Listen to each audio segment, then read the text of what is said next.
Napaka-busy lang ni Liam. Be careful of that dust. No.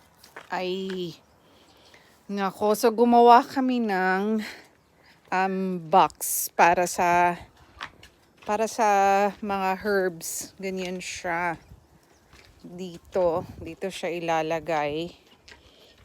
Ginagawa niyang laruan. Kala niya sandpit yan. Be careful, can you not throw the dirts? Please leave it there. Is that okay? Yan.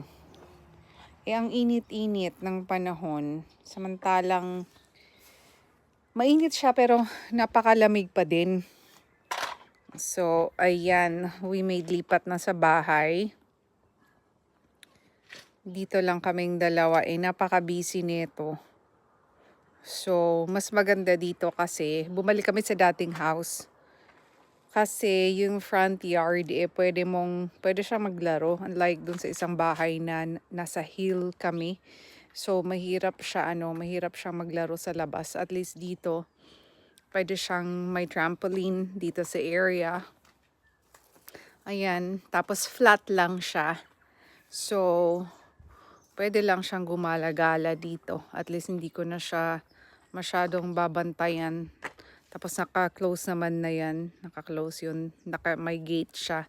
So, hindi na siya basta-basta makakalabas. Ayan. Yun. Busy lang siya dito. At least, pag tinatamad siya sa loob, pwede ko na siyang ilabas. So, ayun.